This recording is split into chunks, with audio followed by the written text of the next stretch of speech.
નિખરતા ગુજરાત ન્યૂઝમાં આપનું સ્વાગત છે। મહેસાણા ખાતે હોમિયોપેથીના સર્વપ્રથમ ગુજરાત હોમિયો એલાઇટ 2024 નું આયોજન કરાયું। Council of homoeopathy system of medicine Gujarat state અને national commission for homoeopathy ministry of AYUSH government of ગુજરાતના સંયુક્ત ઉપક્રમે મહેસાણા દૂધસાગર ડેરી ખાતે ગુજરાત હોમિયો એલાઇટ 2024 નું ઉદ્ઘાટન આરોગ્ય મંત્રી ઋષિકેશભાઈ પટેલના હસ્તે કરવામાં આવ્યું હતું।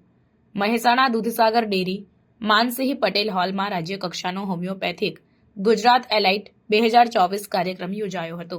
ત્યારે આ પ્રસંગે આરોગ્ય મંત્રી ઋષિકેશભાઈ પટેલે જણાવ્યું હતું કે સામાન્ય રીતે હોમિયોપેથીની વાત આવે એટલે એલોપેથીની વાત થાય, જીવનશૈલી માટે આયુર્વેદ અને હોમિયોપેથીની વાત થાય ત્યારે જીવન તંદુરસ્તી માટે આ બંને મહત્વના ભાગ છે।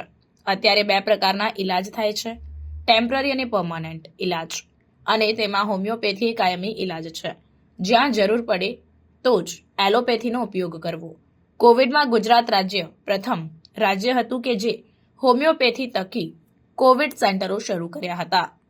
આ સાથે જ તેમણે જણાવ્યું કે હોમિયોપેથીના અમલીકરણ અને ઉપચારમાં ક્રમશઃ બદલાવ આવી રહ્યા છે। ગુજરાતમાં કોરોનાને પહોંચી વળવા માટે આયુર્વેદિક અને હોમિયોપેથી ખૂબ જ ઉપયોગી નીવડી હતી, જ્યારે અત્યારના આધુનિક યુગમાં નિરામય જીવન જીવવા માટે હોમિયોપેથી જડીબુટી સમાન છે। જ્યારે સાંસદ હરિભાઈ પટેલે જણાવ્યું કે પ્રધાનમંત્રી નરેન્દ્રભાઈ મોદીએ સમગ્ર દેશમાં આરોગ્યલક્ષી વિવિધ યોજનાઓ અમલી બનાવી છે, ત્યારે આયુષ્યમાન ભારત હેઠળ આપણા દ્વારા પણ લોકોને સારવારનો લાભ મળે તેવી આશા રાખું છું। હઠીલા અને જૂના રોગોને જડમૂળથી દૂર કરવામાં હોમિયોપેથીના ઉપચાર કારગત છે।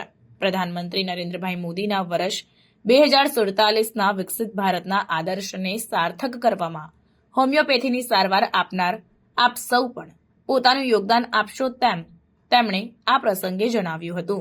આયોજિત કાર્યક્રમમાં મહેસાણાના ધારાસભ્ય મુકેશભાઈ પટેલ, અનિલ ખુરાના, ગુજરાત હોમિયો એલાઇટના એનસીએચના ચેરમેન ડોક્ટર મહેન્દ્ર ગુજ્જર, વિજય હોકાના chairman doctor KC Poriya, vice councillor HNG university north Gujarat university Patan doctor Arin Purat, CBDCના પ્રણેતા ડોક્ટર ડાકેશ્વર જૈન, અંગદાન પ્રણેતા દિલીપ દેશમુખ, ડોક્ટર અનિલભાઈ નાયક, મહેસાણા જિલ્લા અગ્રણી ગિરીશ રાજગોર, દૂધસાગર ડેરીના chairman Ashokbhai Chaudhary, president Gujarat homoeopathy council doctor Rajesh Mahale, homoeopathic convener doctor Vimal Desai, state council homeopathy કો કન્વીનર મહેસાણા ડોક્ટર મનીષા પટેલ સહિત અગ્રણીઓ સહિત હોમિયોપેથી સાથે સંકળાયેલા સર્વ મહાનુભાવો ઉપસ્થિત રહ્યા હતા।